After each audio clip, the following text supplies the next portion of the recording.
Hola, soy Felipe Abbott y me corresponde compartir con ustedes algunas ideas en torno a comunicación efectiva. Tenemos que hablar de comunicación ya que el enseñar y el aprender implica el comunicar. El comunicar eficazmente es aquello a lo que nos referimos con comunicación efectiva. Asegurarnos que el mensaje que nosotros proponemos sea transmitido, sea recibido y sea interpretado e internalizado como nosotros esperamos. De algún modo, eso también representa parte del complejo proceso que implica el enseñar y el aprender.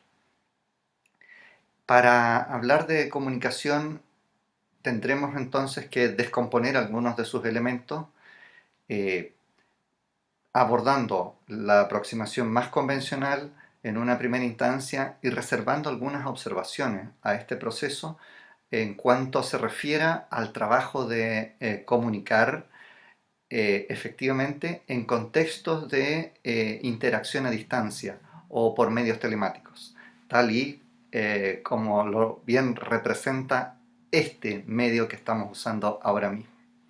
Entonces, en una primera instancia, imaginémonos un escenario más convencional en donde el proceso de comunicación se lleva a cabo en un espacio que podemos imaginar como un aula, un auditorio, con una cantidad de personas variables, pero presentes, en donde la comunicación se lleva a cabo por múltiples vías o canales, algunos de los cuales son aquellos a los que nos referiremos a continuación.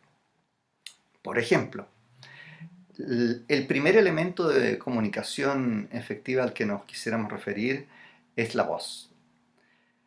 La voz es el vehículo de nuestra comunicación, es el vehículo que lleva nuestro mensaje. La voz no es solamente el sonido. De hecho, tampoco es solamente la palabra dicha.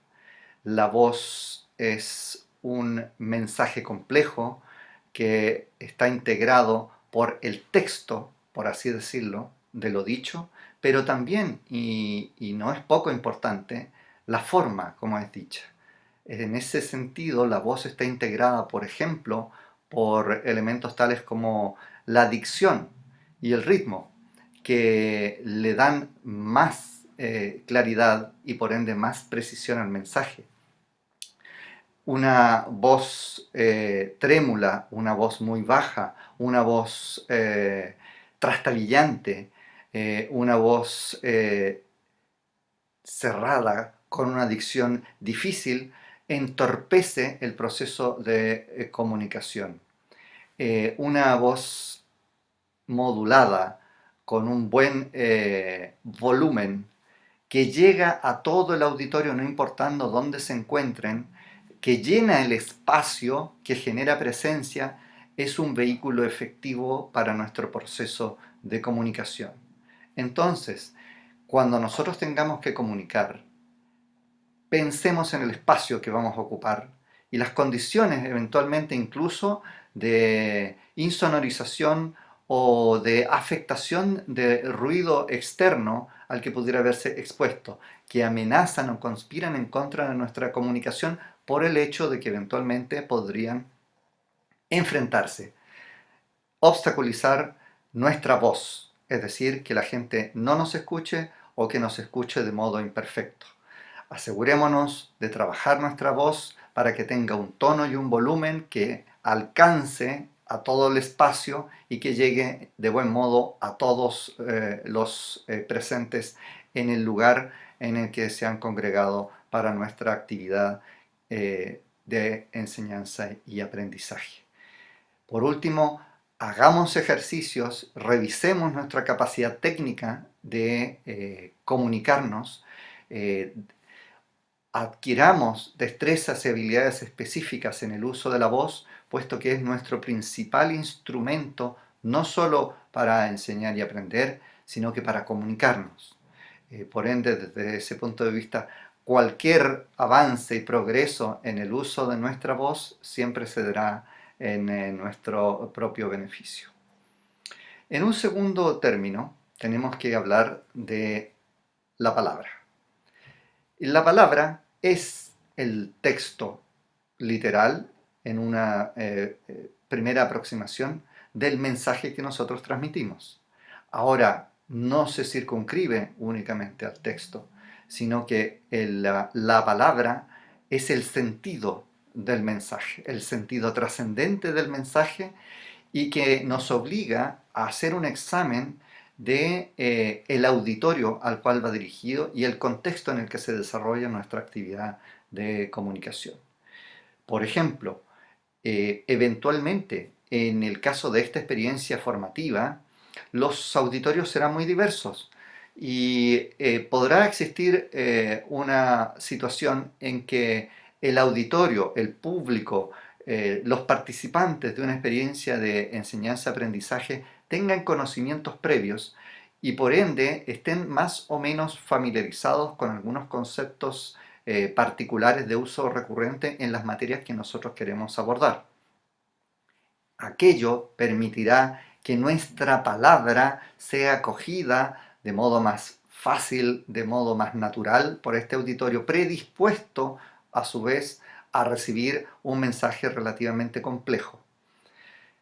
En otro escenario nos podemos enfrentar a un auditorio con muy pocos o nulo conocimiento de la materia que nosotros le queremos presentar, lo que implica el adicional desafío entonces de descomponer el mensaje, el texto, a entregar seleccionando con especial cuidado aquellas palabras que transmiten el equivalente al sentido de nuestro mensaje, pero tomando un poco más de distancia del léxico técnico y los conceptos que originalmente preveía el comunicador utilizar, ya que pudieran haber entorpecido la recepción del mensaje. Para esto, por ejemplo, es útil crear algún tipo de apoyo, un glosario de términos de uso corriente, o describir las clasificaciones y los conceptos más importantes a usar previamente, de modo de así hacer más llano el tránsito a la comunicación efectiva y al efectivo recepción del mensaje entregado. Hay que tener presente que la selección del lenguaje, las decisiones que se tomen en torno a utilizar un léxico especializado, técnico, de uso profesional o equivalentes, no solo también está determinado por el auditorio y su conocimiento previo, sino que también por la necesidad de fortalecer el hecho de que el mensaje sea recibido de modo cabal. En el enseñar y en el aprender hay consigo un esfuerzo de simplificar.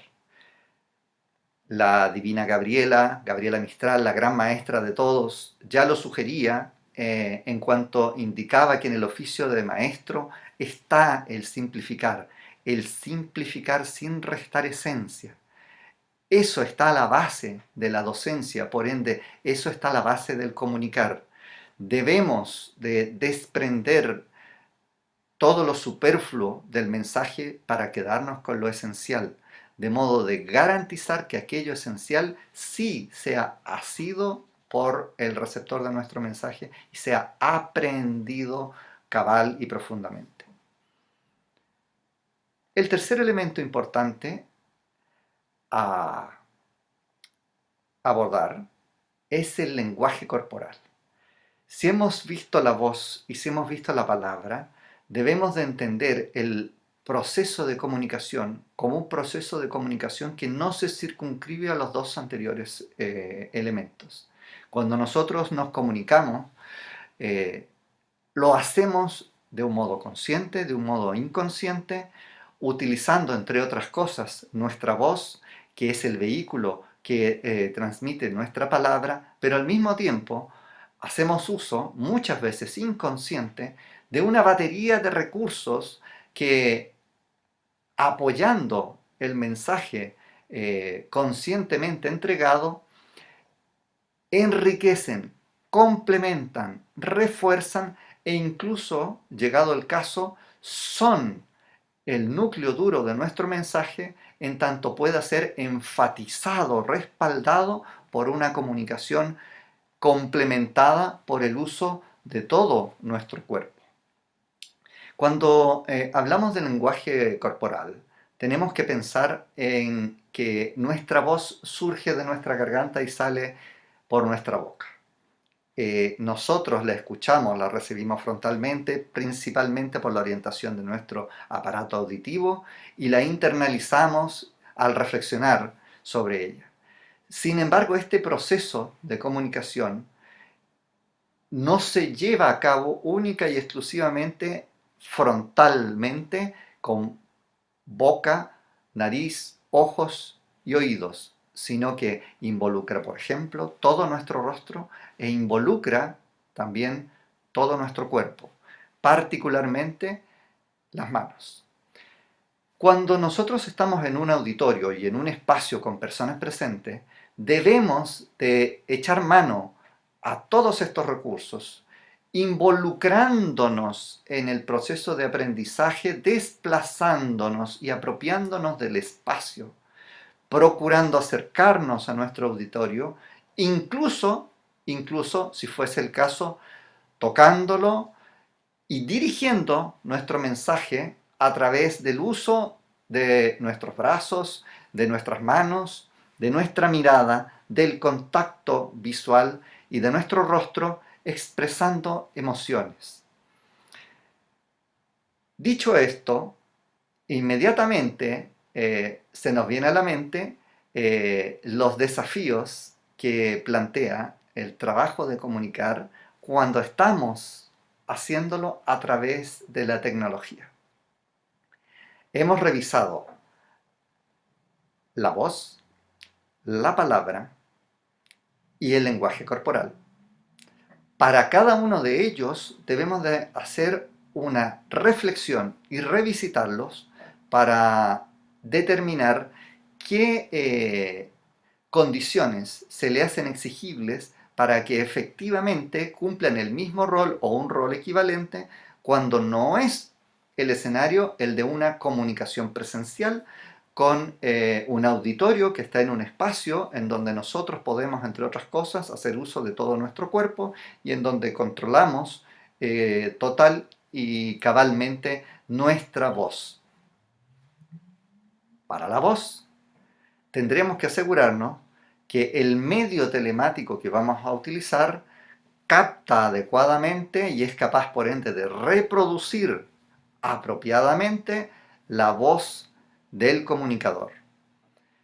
Para la palabra, tenemos que asegurarnos de disponer de el mismo examen previo del auditorio al cual va a ir dirigido nuestro mensaje, de modo de garantizar que nuestro mensaje sea comprendido por todo aquel al cual este dispositivo electrónico le hará llegar nuestro mensaje. Y en cuanto al lenguaje corporal, no obstante que haya una pantalla de por medio, nosotros no nos veremos constreñidos a la mera exposición inmóvil y al uso del único recurso que hemos examinado, que es la voz, vehículo de la palabra, sino que por supuesto seguiremos haciendo uso de nuestro rostro, de nuestras manos, y si fuese el caso, según, por ejemplo, eso, la grabación, reproducción o es una instancia de comunicación sincrónica, esto es en tiempo real, en donde se me capte de cuerpo entero, pues entonces yo también haré uso de todo mi cuerpo físico para enfatizar, para respaldar, para apoyar mi comunicación. Un desafío particular lo representa la presencia en un auditorio al cual se le pretende entregar un mensaje de personas en situación de discapacidad. Dependiendo de la discapacidad, sea esta, por ejemplo, visual, auditiva o intelectual, supone La afectación del grado de eficacia estándar de los medios a los cuales uno regularmente recurre para entregar un mensaje. Y sobre todo afecta los elementos que nosotros acabamos de examinar como constitutivos de la comunicación misma: la voz, el lenguaje corporal y la palabra. Respecto de esto, algunas cuestiones y prevenciones mínimas debemos de hacer. Debemos de asegurarnos de que la calidad del mensaje asegure la recepción de este indiferente de la presencia de personas en situación de discapacidad, puesto que ello permite descansar en la premisa de que nuestra experiencia de aprendizaje no es discriminatoria. Para ello, por ejemplo, debemos de asegurarnos de complementar nuestro mensaje de audio con registros audiovisuales o apoyos gráficos, de manera de ayudar a las personas a las cuales el mensaje de audio le pudiera estar naturalmente entorpecido. Viceversa, debemos de enfatizar la completitud e integralidad de nuestro mensaje auditivo cuando haya dificultades para percibir, para captar, para integrar el mensaje en su dimensión visual, ya sea representado por fotografías, por material audiovisual o por gráficos y texto. En cuanto a las discapacidades intelectuales, por ejemplo, nosotros debemos de decodificar el mensaje, el texto, la palabra, recordando lo ya dicho a propósito del uso del léxico técnico y del esfuerzo de simplificar el mensaje para allanar su comprensión, al estándar de lenguaje fácil y comprensible como norma editorial que pretende precisamente facilitar la comprensión de lenguajes a personas que por una circunstancia como alguna discapacidad intelectual o cognitiva tengan precisamente dificultades para integrar la palabra en el ámbito de su personal comprensión, pero que no por ello deben de quedar ajenos a la entrega y recepción del mensaje. Lo último que quisiéramos mencionar es el uso de apoyos a la comunicación y el aprendizaje. Esto es todo lo que enriquece ya el mero uso de la voz, el lenguaje corporal y el texto, la palabra entregada a un auditorio presencialmente o por medios telemáticos. Estos apoyos pueden ser, por ejemplo, visuales o gráficos. Y en este caso es la cita, ¿cierto? O la idea ya más o menos extendida del uso de todo tipo de presentaciones a través de todo tipo de software creados al efecto. La idea es que sean un apoyo. La idea es que acompañen a la presentación de la persona que habla.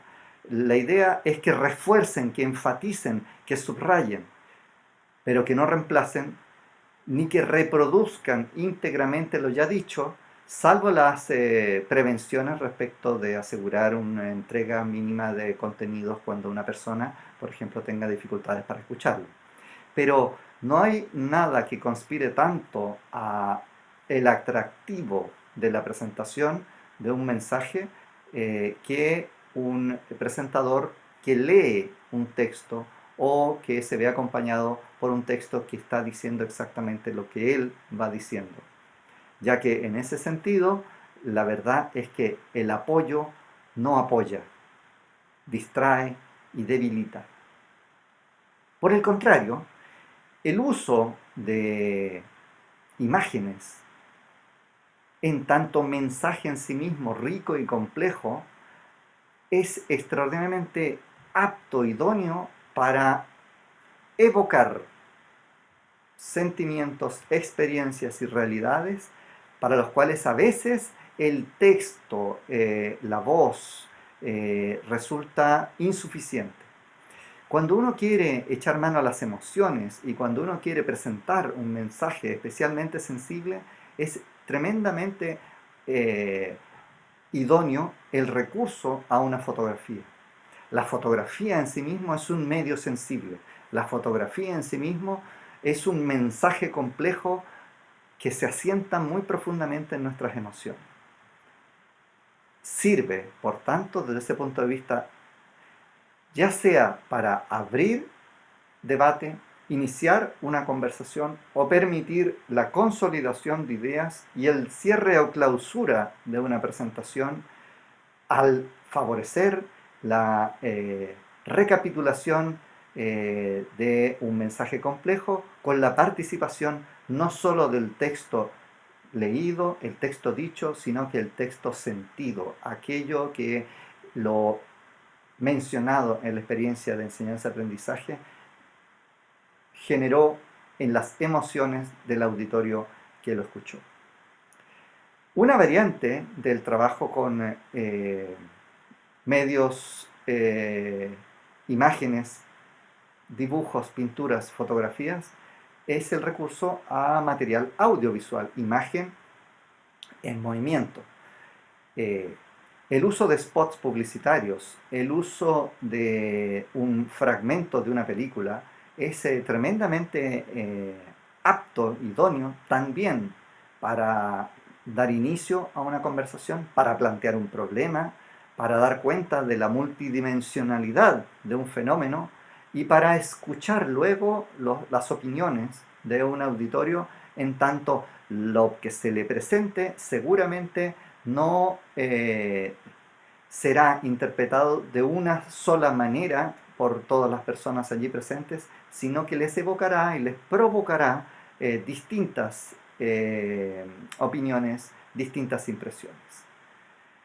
Por ende, el uso de todo este tipo de apoyo a la comunicación y al aprendizaje es altamente conveniente, no supone costos especiales, adicionales, debe de sí estar bien integrado en el guión de la actividad y debe de estar previsto su uso con anticipación y acorde al perfil, las características del auditorio y en sintonía con el resto del mensaje. Integrando todas estas herramientas, nosotros podemos entender lo que un plan comunicacional o una campaña de comunicación, una campaña publicitaria, una campaña política eh, y una estrategia comunicacional o una estrategia de medios eh, involucra o trae consigo. Básicamente, cuando un mensaje es más complejo, debe de echarse mano a más recursos, a más medios, a más vehículos, a más canales. De un tiempo a esta parte, el uso de más vehículos y más canales se ha simplificado por la disponibilidad de tecnología. Tanto Internet como sus derivados, por ejemplo, redes sociales, constituyen un escenario para la multiplicación de los canales que son a su vez los vehículos por medio de los cuales un mismo mensaje puede ser replicado y usando los códigos, los recursos y sacando provecho incluso de las ventajas, desventajas, limitaciones de cada uno de estos entornos en particular, el multiplicar un mensaje podría eventualmente favorecer que ese mensaje llegue a más personas. Si el mensaje a su vez ha sido trabajado para que el lenguaje es comprensible, el lenguaje es inclusivo, el lenguaje es emotivo, el mensaje es elocuente, cada uno de estos canales lleve ese mensaje y esa comunicación sea eficaz. Es así como hemos revisado los elementos más significativos de un proceso de comunicación efectiva entendida como comunicación eficaz, es decir, que cumple su objetivo y obtiene resultados. Cuestión indispensable para cualquier experiencia de aprendizaje y enseñanza. Hemos visto la voz, la palabra y el lenguaje corporal o no verbal. Hemos hecho algunas prevenciones en cuanto a las dificultades que puede suponer el desafío de estas experiencias llevadas a cabo por intermediación de tecnología o medios virtuales. Hemos hecho algunas reflexiones y alcances en torno a las necesidades particulares que impone la presencia en una experiencia de enseñanza-aprendizaje, en un auditorio cualquiera, para el desafío de comunicar de personas en situación de discapacidad. Hemos hablado de los elementos de apoyo, de acompañamiento a un trabajo de comunicación en cuanto a sean un real aporte y no un obstáculo para esta comunicación efectiva. Y por último, hemos destacado la dimensión del proceso de comunicación como un proceso esencialmente emocional. Debemos para llevar a cabo un proceso de comunicación, involucrarnos, comprometernos para comunicar, para convencer y para conmover a nuestro auditorio, apelando a las emociones. Las emociones son parte del mensaje, las emociones son un objetivo a lograr, el emocionar es un resultado comunicativo. Soy Felipe Abbott y este ha sido el apartado dedicado a comunicación efectiva. Ha sido un placer.